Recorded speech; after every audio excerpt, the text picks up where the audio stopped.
I want to thank everybody for coming out this morning.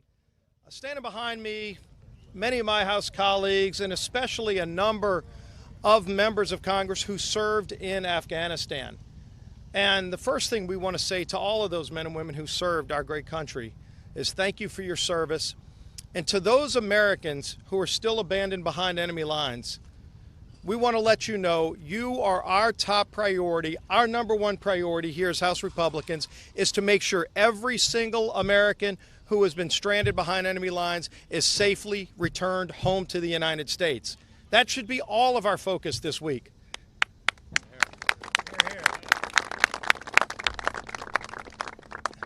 It's really disgraceful that Speaker Pelosi this week brought us back to raise taxes on Americans here at home rather than to help come up with a strategy to rescue Americans that President Biden abandoned in Afghanistan. That's what we should be doing here. In fact, some of my colleagues have legislation to help aid and expedite the ability to get Americans back. We've been asking President Biden how many Americans were abandoned behind enemy lines. They won't even give us that basic answer. We've also asked, what is their plan to help all of our allies, the interpreters who help so many of our military stay safe during that conflict? Another question that's been asked a lot, who has an accounting of all of the American equipment and technology that are now in the hands of the Taliban to use against us? This is a terrorist organization, the Taliban, and they now have control of a country because of President Biden's failed policy. We still have an open southern border. Many of us have been down to that border. What we see is alarming. Our Border Patrol agents tell us that it's a wide open border. In fact, the drug cartels of Mexico have more control of the southern border right now than the Biden administration. We've seen people on the terrorist watch list come across our southern border and get into the United States. That's even more of a concern now that a terrorist organization doesn't just have a foothold to train terrorists to come back to the United States. They now are in control of a country in Afghanistan. As we've been talking to a lot of our allies around the world, they are disgraced by what they're seeing in the leadership here at President Biden. We've seen it on the floor of the Parliament in England, expressing disgust with this president, how he abandoned our allies.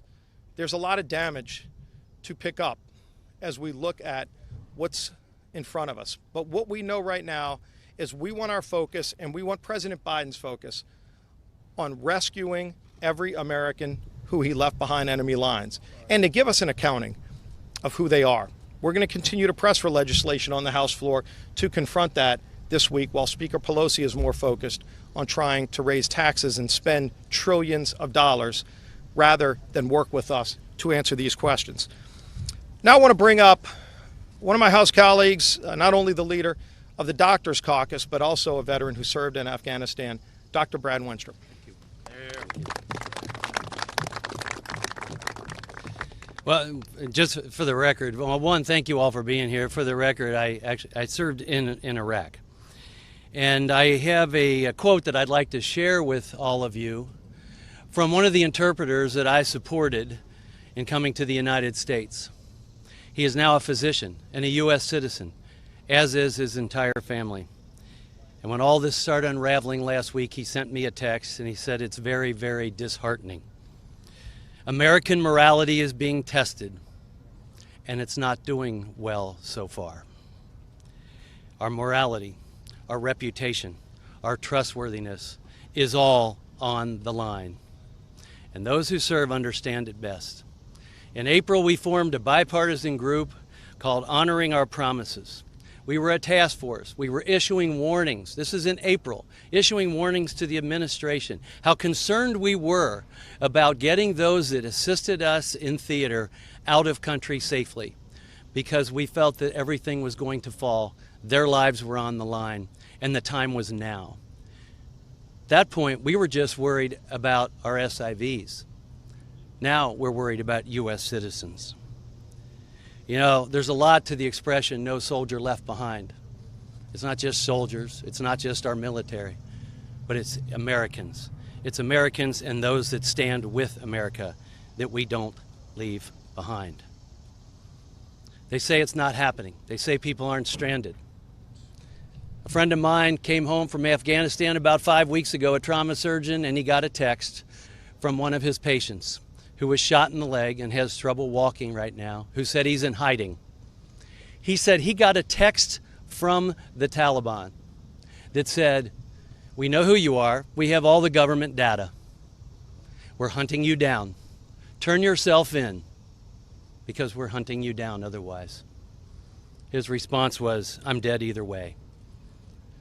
You know, I serve on the Intelligence Committee. We had our brief last night. I left that with far more questions than I had answers. At this time, we think it's important. We have a tremendous wealth of knowledge and experience within our conference. And today you're going to hear from many of our veterans that serve in Congress, that served in Afghanistan, and touch on different points of what's happening today and some of their feelings and emotions. And with that, I'd like to turn the microphone over to my friend and veteran, Jim Banks. Thank you, Dr. Winstrup, and thank you to the Whip for all that you do for our veterans and our service members. I wore the uniform proudly in 2014 and 15 when I deployed to Afghanistan, and I served on the front lines of the effort there to train, advise, and equip the Afghan Army and the Afghan police. As a foreign military sales officer, my job was to help on the front end and the back end of acquiring American military equipment to turn it over to the Afghans and train them on how to use it. So you can imagine how shameful I find it that today all of that equipment has fallen into the hands of the Taliban. Because of the negligence of this administration and the hasty retreat that they led out of Afghanistan, they have left $85 billion worth of American equipment in the hands of our enemy, the Taliban. 75,000 vehicles, over 200 airplanes and helicopters, over 600,000 small arms and light weapons. The Taliban now has more Black Hawk helicopters than 85% of the countries in the world. But it's not just weapons. They have night vision goggles, body armor, and, unbelievably, the Taliban now has biometric devices which have the fingerprints, eye scans, and biographical information of all of the Afghans who helped us and were on our side over the last 20 years. There is no plan by this administration to get those weapons back. There is no plan to account for any of this equipment or these weapons. I can tell you that members of the Armed Services Committee on the Republican side will be fighting for amendments to the National Defense Authorization Act next week when we mark up that important bill to do what the Biden administration has failed to do. Let me be very clear. If any American is harmed, injured, or killed and not safely evacuated out of Afghanistan, or if any of these weapons or this military equipment is used to harm, injure, or kill an American now or at any time in the future, the blood is on Joe Biden's hands. I'll turn it over now to a fellow Afghanistan veteran and the newest member of Congress, Representative Elzy.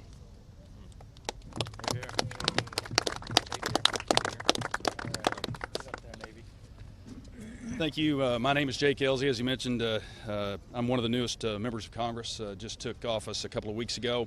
I'm a 20-year Navy veteran and flew H-60 helicopters, Tomcats, and Super Hornets in a 20-year Navy career.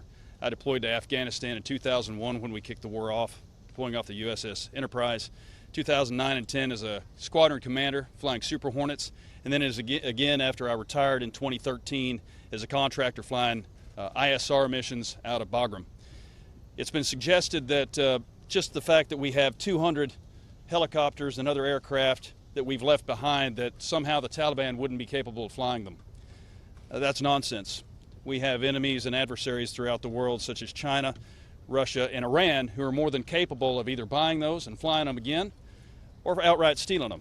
Keep in mind that China and Russia have aircraft that look remarkably similar to our Generation 5 F-22 and F-35, and there's a good reason for that.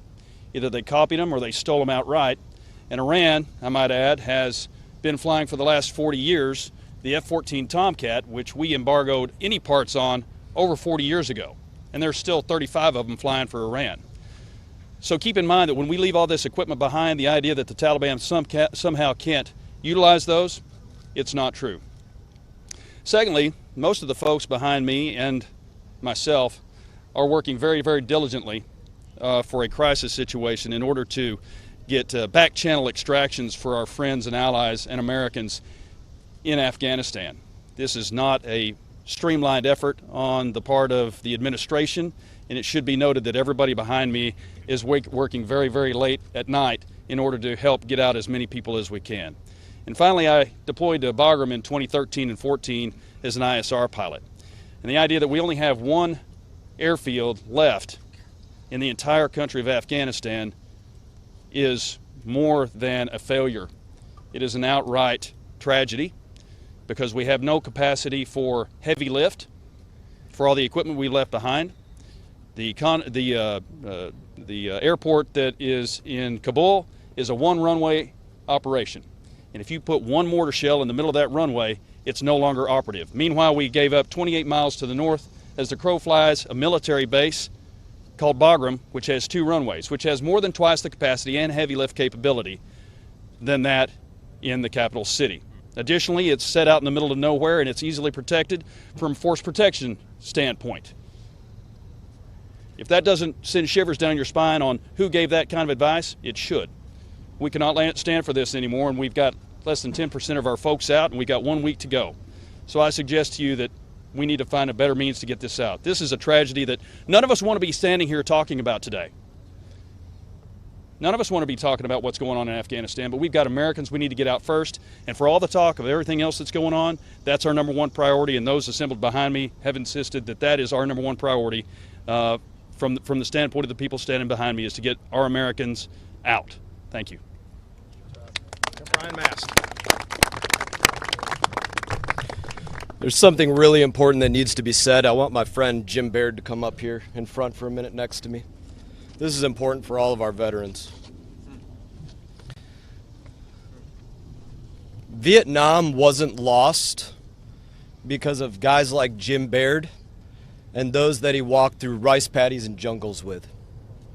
It was lost because of Pennsylvania Avenue. And Afghanistan is not lost because of those that hiked up over the mountains alongside so many of us standing here. It's lost because of Pennsylvania Avenue. That is history repeating itself right there. Thank you, sir. I want to give a quick quote because it's important to know exactly what we're dealing with here in terms of this administration and their mindset. This is a quote, a direct quote from Joe Biden as it relates to foreign nationals. The bill complicates the matter of evacuation, first because it would also authorize evacuation of endangered foreign nationals.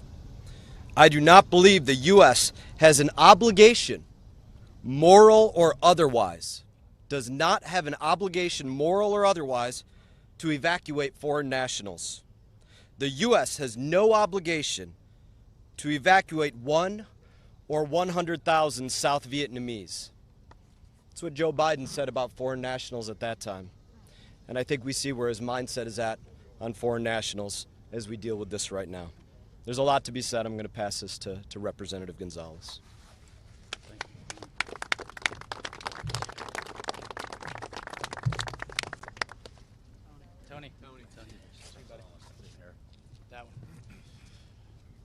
Thank you, Whip, for putting this together. You know, this is what we should be focusing on. Americans need to come together, right? We shouldn't be focusing on an arbitrary deadline. The deadline needs to be the United States doesn't leave Afghanistan until all Americans come home. Afghanistan is roughly the size of Texas, and there's only one exit point right now in Kabul. That's unsat. That's unacceptable in any form or fashion. I served 20 years in the military, 20 years in the intelligence community. I served 5 years in Afghanistan. I flew intelligence, surveillance, and reconnaissance missions, right? We, as an intelligence community, we have given up our ability to collect intel at the most dangerous point in Afghanistan's history. I'd argue right now is more dangerous to Americans than that first day that we went in 2001. Why? Because we have no intelligence. This administration has given up the high ground on intelligence when we are trying to extract Americans. It is absolutely unacceptable. We need to focus on one thing: getting our Americans home and getting our Afghan partners home in any form or fashion. Go any parts to Afghanistan, not some arbitrary deadline, not some one single outlet. Kabul is not going to be enough. We're going to have to go other places. This administration has to be willing to go to wherever Americans stand, in the most rural areas, in the most urban areas. Everything is at stake. During a time of crisis is an opportunity for America to come together, not to divide. And now is a time of crisis. Now we need to save Americans in Afghanistan. Waltz? All right. Yeah. Congressman Mike Waltz from Florida. I served on the ground multiple tours as a Green Beret in Afghanistan. I want to show you a few things and tell you about some of the losses that we've occurred and what the Taliban mindset is. I have here what they call a night letter from the Taliban that I leave hanging on my office wall. This letter was sent not to American military, the Afghan military. It was sent to a school principal. Told him that if he didn't get out of town, he would be beheaded within 24 hours. You know what his crime was? Teaching girls. He stood his ground. They didn't get him, but they got his brother, beheaded him, burnt the school to the ground, chased him, his family into hiding. I leave this up as a reminder of the evil that we're dealing with and what we're condemning these people to. We've talked about our interpreters and our allies. I had one, the guy was such a fighter, we called him Little Spartacus. Spartacus was on the waiting list for the SIV program. He was found at a Taliban checkpoint with American documentation on him. You know what they did? They took him back to his village, beheaded his brothers and his cousins in front of him, and then him, to send a message. That's what thousands of American citizens, and let me use this word, stranded in Afghanistan right now are facing. We are on the cusp of the biggest mass hostage crisis this country has ever seen. This will make 1979 in Tehran look like a sleepover. We cannot abandon Americans. We never leave a fallen comrade. And if Joe Biden doesn't extend that deadline and tell the Taliban, we are going to extend it or else, we're going to leave Americans behind 11 days before the 20th anniversary of September 11th? Are you kidding me? Is that what's really happening right down the street on Pennsylvania Avenue? We stood here bipartisan in April, as soon as he made that announcement, and said, if you don't start getting people out right now, you are giving them a death sentence. If you pull our military assets out before you get Americans or allies out, you're consigning them to death, like this school principal and his family. Final thing, America is going to face Al-Qaeda 3.0. The intelligence community has been clear and has briefed us repeatedly. The Taliban taking over means Al-Qaeda 3.0 comes roaring back. Except now we're in a worse position than we were before 2001. We have no bases in the region. Our local allies are being hunted down as we speak. And as you've heard today, the Taliban are going to be armed to the teeth so that when future American soldiers have to go back in to deal with the problem and deal with the incompetence of this administration, how many are going to die now because they're going to have to fight their way through our own equipment, our own damn equipment, to deal with Al-Qaeda 3.0. Are we going to have another Pulse nightclub? Are we going to have another San Bernardino? Are we going to have another 9/11 because of that incompetence? Well, this Congress is going to lead. Our offices right now are operations centers, calling gate guards, calling the Kabul airport, guiding people through, telling them how to avoid Taliban checkpoints. Our own Congress. It's unbelievable, the lack of leadership. So I 100% agree. That blood is and will be on Joe Biden's hands, and this Congress will hold him accountable. Thank you very much.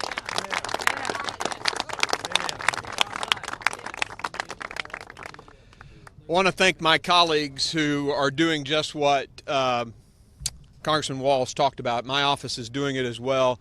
There are many people up here who've gotten 100, 200, 300 people talk through the wire or across the border out of Afghanistan, so I give you guys a big shout out. Afghanistan is a beautiful country if you take the Taliban out of it. The people that I worked with when I was there are amazing. I served in one of our nation's Tier 1 units, doing some pretty amazing things while I was over there. I was there when Pat Tillman was killed. I'll never forget, for as long as I live, that flag-draped coffin going through a cordon of some of our nation's most elite warriors, and there wasn't a dry eye. I have other friends that are not with us. I see their children in my town because I serve the community of Fort Campbell. I have to look them in the eye when I'm back in my district. Let me say this to every Afghan veteran. Your service was not in vain. Your service was not in vain. To those children, those Gold Star children and families, your sacrifice protected America from a terrorist attack for 20 years. What happens from now on is on Joe Biden. Just as my colleagues have said, the blood of Americans are now on his hands. The blood of our allies are now on his hands. My colleagues have said a lot of things. I won't be redundant. One of the points I want to make, I want to ask, is who's advising this president? Because what the president is saying, we all know it's inaccurate. He said the other day, no one advised him to pull out, not to pull out. We know that's blatantly false. Mark Milley has been saying, don't pull out, add to the force. So who is telling this guy, it's okay to pull out? Or is he being intentionally deceptive? Or does he really even know what's going on? He said, no, the Afghans don't want to leave. Remember that in his press conference? The Afghans don't want to leave. There are already 18,000 that had applied, 53,000 family members that had applied. He said the Afghans don't want to fight. Guys, gals who serve with these guys, they're warriors, aren't they? Yep. I mean, they want to fight. But when you walk away in the middle of the night in Bagram Airfield and they show up and go, hey, where'd the Americans go? You think they have a will to fight? Do you think they're going to feel like they're supported by us? This is the kind of war where they fade into the background in order to survive. Because it's not like me. When I left to go to Afghanistan, my family stayed home. Their family is in the country. They don't want them beheaded.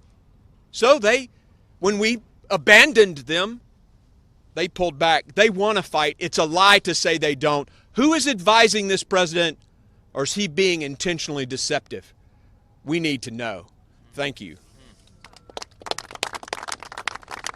Ronnie Jackson. And then Jack Bergman on deck. Thank you.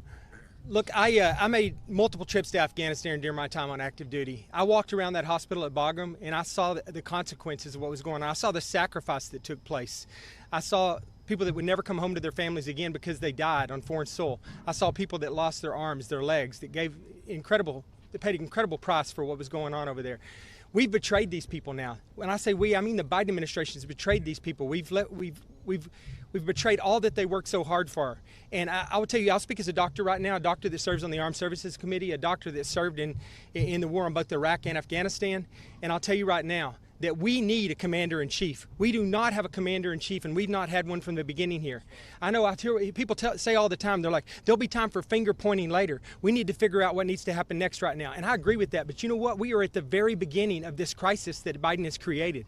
He cannot handle it. He is not prepared for this. He is not cognitively fit to be our commander-in-chief right now. That's being evidenced every single day, more and more. We need him, and we need his team to resign. We need them to let somebody else step up to the plate and lead this operation. Somebody who has the will and the cognitive ability to make this happen and is competent in doing so. We need a commander-in-chief. Thank you.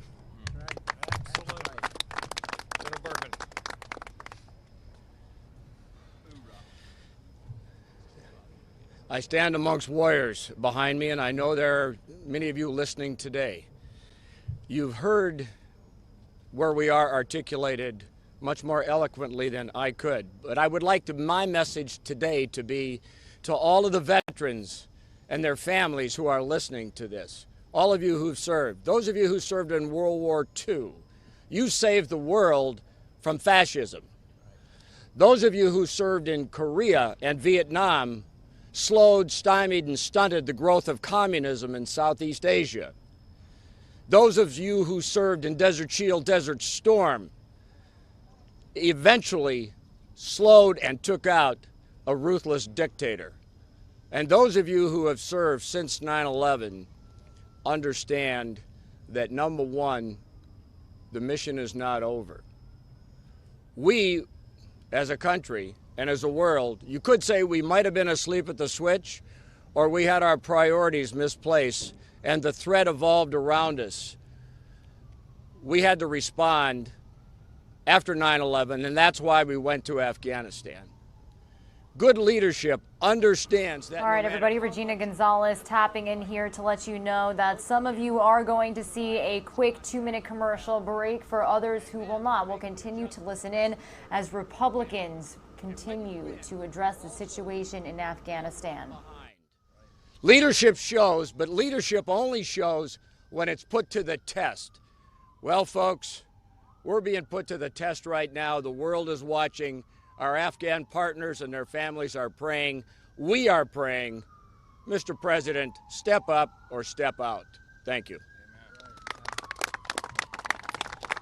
Well, again, I want to thank all of my colleagues who honorably served, and their message is our message. We stand with those people in Afghanistan. We stand with those Americans who were abandoned by this president behind enemy lines. The first priority has to be getting them back home, including members of the press who are still stranded behind enemy lines right now. I know some are reporting, some are in hiding. This should have never happened this way. With that, we'd be happy to take some questions. Can you respond to the Taliban saying this morning that they won't allow Afghans to get to the airport? President Biden needs to step up and tell anybody in the world that our top priority is protecting American lives. We're not going to operate by the timeline of some terrorist dictatorship. We're going to operate under the tenet of the United States, which is we will defend our people. He took an oath to uphold and protect and defend the people of the United States, including those that he left behind enemy lines, not based on some arbitrary timeline that he set before he realized the calamity he's created. We need to have the top priority to tell the Taliban that we're going to get all of our people out, regardless of what timeline was initially set. Should U.S. troops be allowed to use offensive force rather than... Every option should be on the table to protect American lives. That's the oath he upheld, he took to uphold. It's time President Biden step up and do that job. Last follow-up, even if it means American troops' lives being at risk. Every option ought to be on the table to protect American lives. He should have never pulled out without getting all Americans out first. He set this timeline. We hadn't had a death in a year and a half. It wasn't like the country was falling apart, but his own intelligence told him the country would fall apart if he withdrew. He initially told the press, he told the country that he didn't have that intelligence. He absolutely had that intelligence because we did too. I don't want any American lives, but President Biden put American lives at risk when he withdrew artificially. American lives are at risk right now. Joe Biden, President Biden, set the date of August 31st. That was supposed to be his deadline. It's now their deadline. It's totally turned the table, and the table was set for it to turn by the president and the actions that we have taken. Yes, sir. As one who flew into Tehran at the height of the hostage crisis,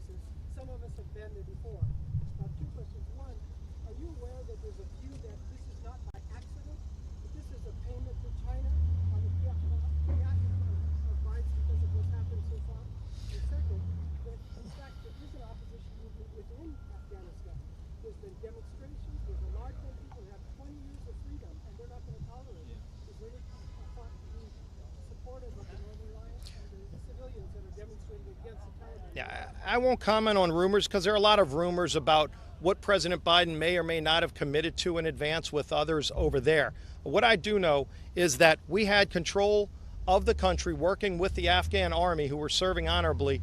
And if there was going to be a pull out of the country, we should have gotten every American out first. We should have worked to get all of our allies out who were helping save American men and women in uniform, and we should have gotten the military equipment out. And again, the Bagram Air Force Base would have been one prime place to do that. There are others, and he abandoned all of that. So a lot of these questions need to be asked, and ultimately they need to be answered with candor from President Biden, and we've yet to see that. Oh, I would encourage the Afghan people because, look, if you give people a taste of freedom, which we've done, they're not going to give up that freedom. For many Afghans today, they only know freedom for over 20 years. And so to think that the Taliban are going to be able to come in and go back to the barbaric days of the past, I think they're going to recognize there will be a rise and ultimately resistance to their form of government and tyranny. Yeah. Wait, I'm sorry. We'll get you two right after. On numbers, what exactly are members of Congress hearing from the administration? Are you confident that the administration has a plan in place to determine the number of individuals left in the country? And then lastly, if there is an extension in place without knowing the total scope of people still left in country, what is your recommendation? How long to extend it, and how do we determine the scope of the mission? Well, the first thing that needs to happen is President Biden needs to come clean with the total number of Americans that they know are abandoned behind enemy lines. They have a lot of those numbers. They won't share them with us. They won't share them with the press. And I think part of it is they don't want to be held accountable and responsible for what they did. But again, the president's job, you go back to the 1950s, the buck stops here. President Biden said that actually about a week ago, and then he went off blaming everybody else. But ultimately, it's his decision. He's got to own this, but he's got to own up to the American people. How many Americans are over there? He knows a number. He just doesn't want to